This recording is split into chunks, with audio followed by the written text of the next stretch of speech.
सुहानी अनजाने ही एक love triangle में फंस गई थी।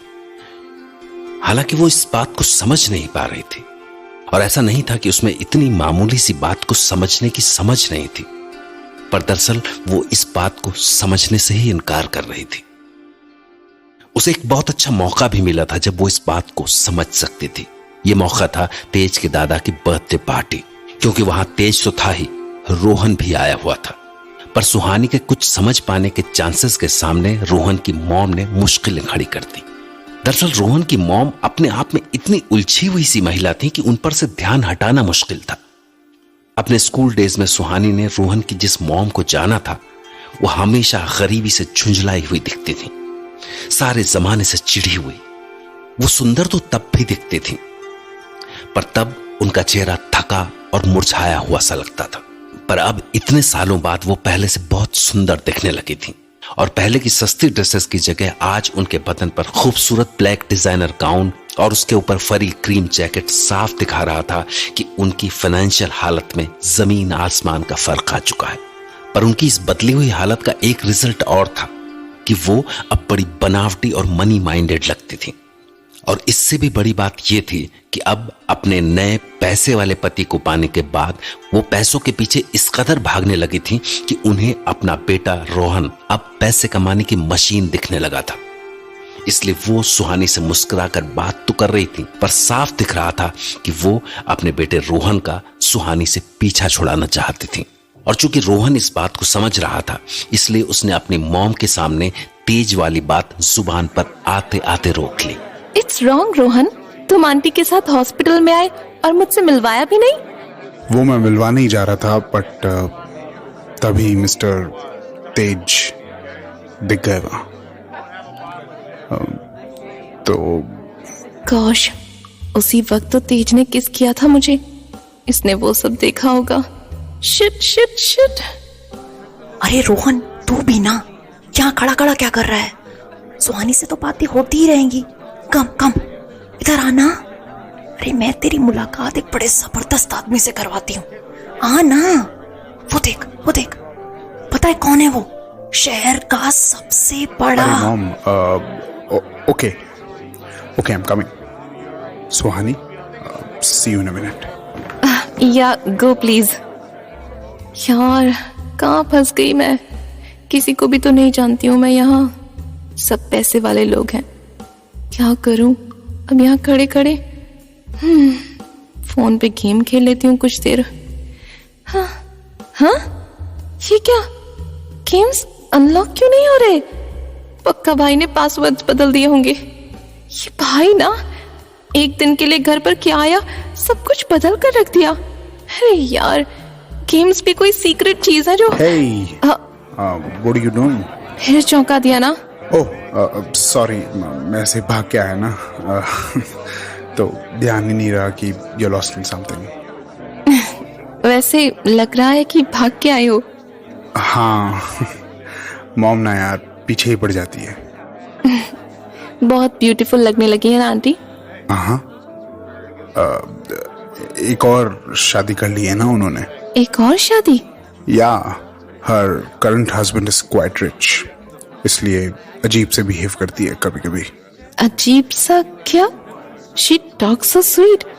थोड़ा बहुत हो जाता है। थोड़ा बहुत? या तो तुम्हारी शादी के लिए यहाँ कोई रिच लड़की ढूंढ रही होंगी पार्टी में। लड़की वड़की से कोई मतलब नहीं है उन्हें। उनको तो कोई ऐसा चाहिए जो मुझे बिजनेस सेटअप करने में हेल्प करे। हाँ, मॉम है तो सोचेंगी ही ना।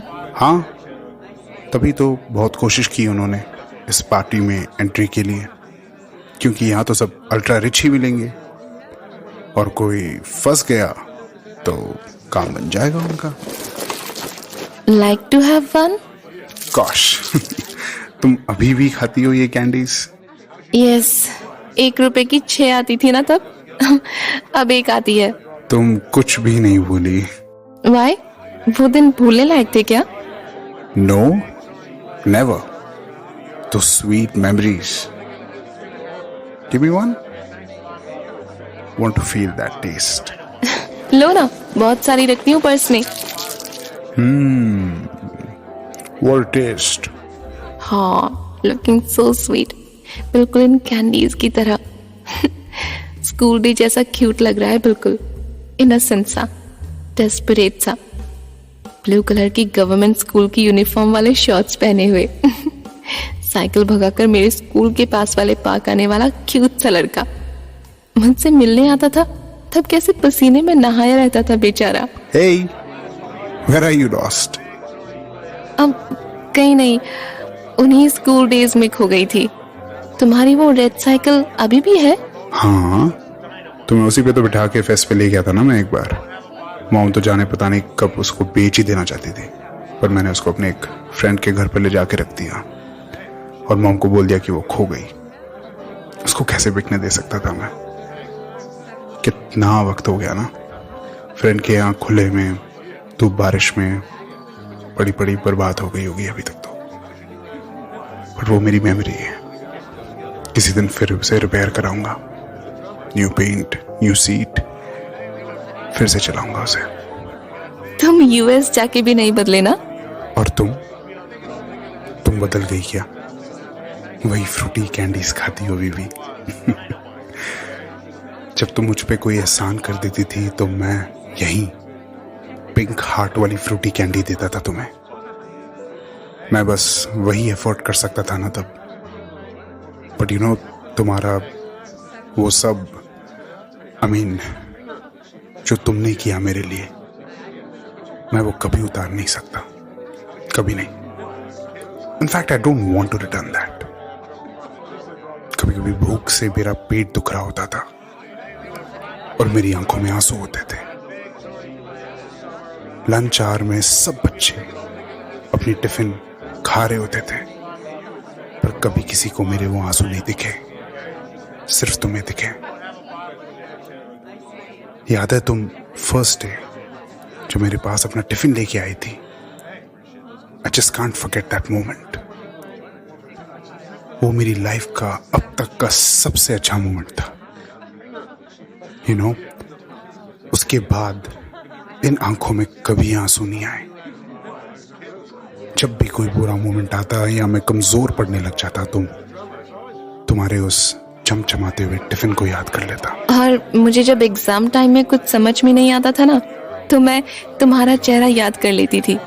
तुम कितने मन से एक्सप्लेन करते थे सारे चैप्टर्स को। सबको लगा कि ये दुनिया की सबसे डम लड़की अचानक टॉपर कैसे बन गई। It was only me who knew the secret behind. You know, उसके बाद कोई क्लास ऐसी नहीं गई जहां मैंने टॉप नहीं किया हो, इवन मेडिकल कॉलेज में भी। Hey, Frooti candy, candy with a little pink heart, कैसी लगी? एक्चुअली इसका असली टेस्ट आज पता चला है मुझे। तब तो मैं इसलिए लेता था इन्हें क्योंकि मैं अफोर्ड कर सकता था। But honestly asking, did you really liked it? Of course I liked it. नहीं तो इतने साल हो गए, ये फ्रूटी कैंडी पर्स में क्यों पड़ी रहती हमेशा? कुछ चीजें अनमोल होती है ना। Yes, very true. 1 रुपए की 4 वाली अनमोल कैंडीज। इसे पता चल गया ना कि मैं इसका मन रखने के लिए खाती थी ये कैंडीज। आई एम श्योर इसको अंदाजा तो हो ही गया होगा।